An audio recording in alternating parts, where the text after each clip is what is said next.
In a world of mass production cookie cutter yachts and series of successful super yachts, the choice can seem overwhelming. One thing is certain though, the only way to get exactly what you want is by meeting with a designer and commissioning your vessel right from the drawing board.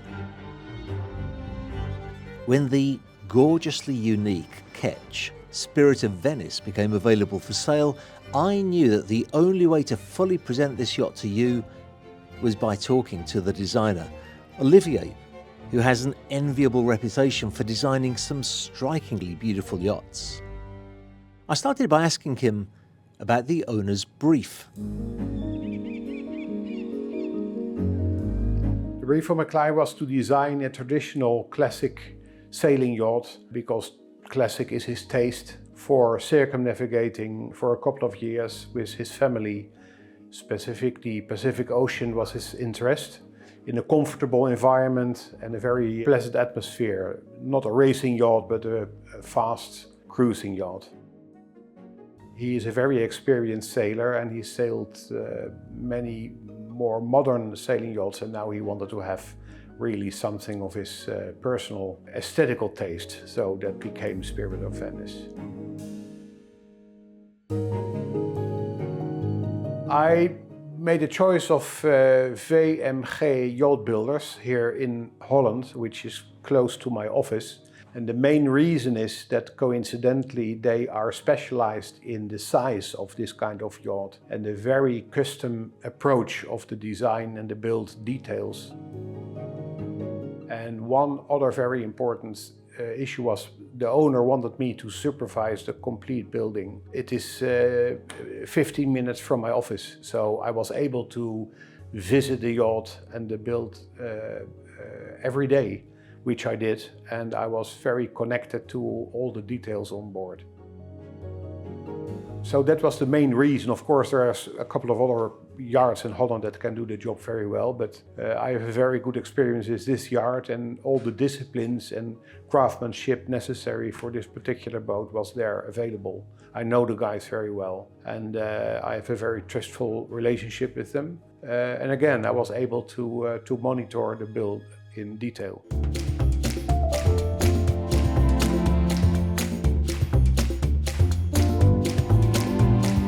We took quite some preparation on the design, so the owner was very much involved in the detail of. He gave me the free hand, but he was very much involved in details, like details in a galley, details in the owner's cabin, which was a lot of fun. So that took approximately half a year altogether, and then we were ready to start hull building, and the complete construction of the boat took a little bit less than 1.5 years before launching. We made a choice for an aluminium hull and a composite deck structure. And the main reason is we wanted to have not a too heavy vessel. We wanted to have a maintenance easy hull. We wanted to have a strong hull, so that was the reason to go for aluminium there. And we used a composite deck section, cockpit, deck saloon, skylights up to the foredeck, because most of the corrosion happens on deck when you work with aluminium and all the small appendages. He wanted to have a lot of classic woodwork on deck, and that also fits better with a composite fundament than with aluminium. So we used these two materials to create a very strong and very light hull and to avoid corrosion issues, mainly on deck.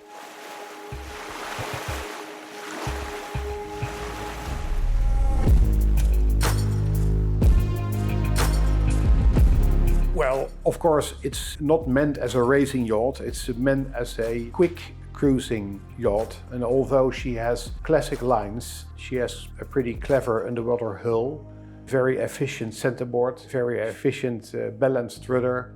So she is performing very well on all wind directions and with all wind speeds, also with light weather. She has a very good performance. although she has not an extreme rig, so she can be handled with a crew of two without too much violence and force. So she is sailing pretty well under a moderate sail plan, which was what we intended to design.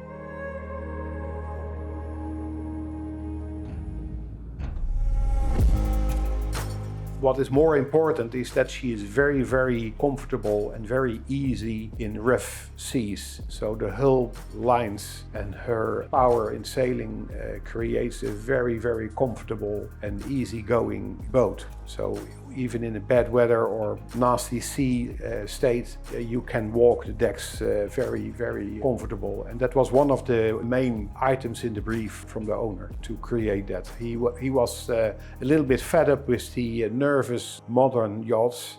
And one can say that her performance under sail, combined with the comfort under all circumstances, is as to my expectations and very good.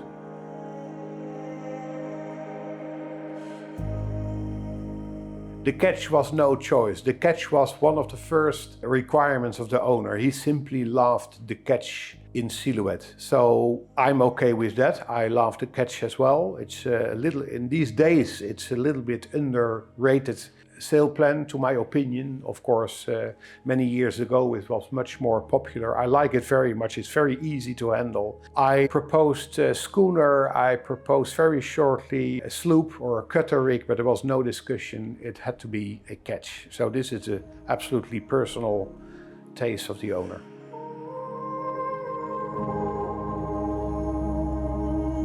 So this is a yacht built for comfort, for cruising long distances, for exploring the world with friends and with family. I asked Olivier to expand on the layout of the yacht that would allow for this.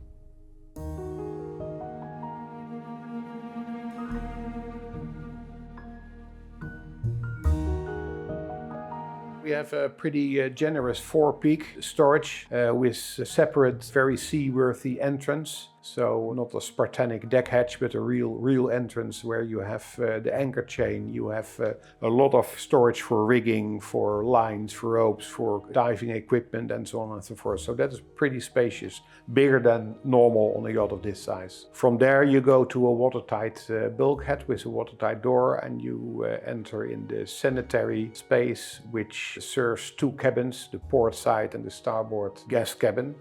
Then we have another watertight bulkhead aft of the mast with a watertight door where you enter the saloon.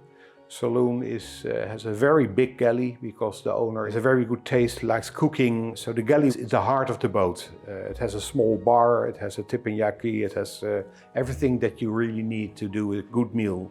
And opposite of that there is a lounge area which is really meant to be aware of the cooking and the meals.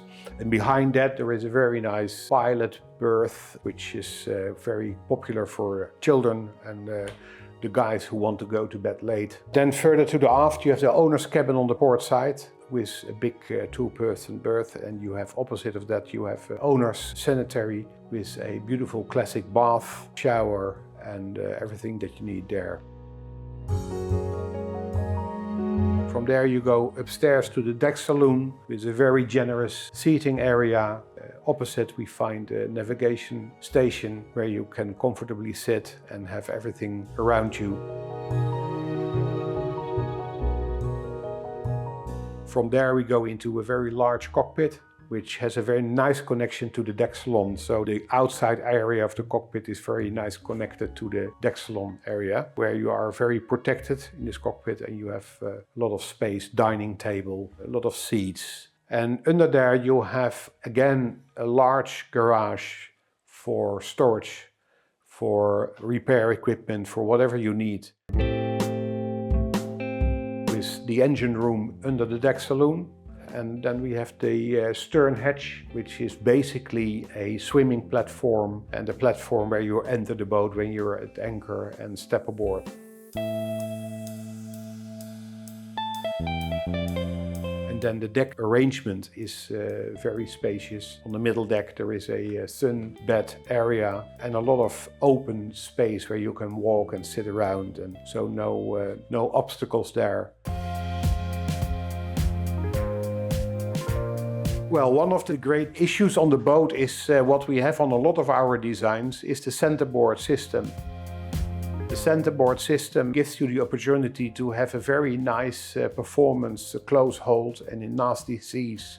And of course then you have a draft of approximately 4 meters. But when the centerboard is up, you have a draft of close to 2 meters, which enables you to go into very small harbors, rivers, creeks. And our centerboard system is a very monkey-proof system which we use on many of our designs like Puffin and Zakka and even bigger boats than Spirit of Venice. And one of the things I'm very proud of that in 25 years there has never been one failure on any centerboard on approximately 65 boats. So that is a system that really is not an appendage that gives you the chance to go into these smaller areas, but it is really a very seaworthy and rigid system that doesn't need any maintenance.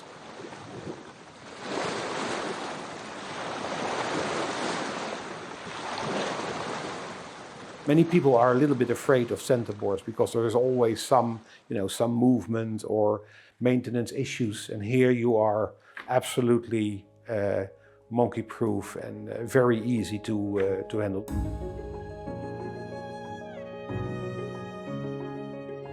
Normally the whole sailing issue is often a very man cave thing. And on our boats, because of the comfort and the movement, easy movement of the boats, the children and wives, they really like to stay. And they love the boat from liveaboard, from ergonomical details and the feeling of safety. And I think that's really one of the added values on this specific design. Now, if Olivier and this owner have built the perfect yacht for you, I can tell you that my colleague Gabriella Modica Raguso has been asked to represent her for sale. He knows Olivier, he knows the owner, and he knows the yacht. So he really is the best person to contact. As sometimes happens though, what I believe to be Olivier's best comments came after he thought we had finished recording. So I can do no better than conclude the video with this. A good design has to speak for itself. I mean, it's if you have to explain too much on a boat, then so it's nice to guide you through this. But to my opinion, once you have sailed this one and you have sitting in the cockpit or in the deck saloon with your glass of wine, which is, by the way, a deck saloon where you really have a 360-degree panoramic view.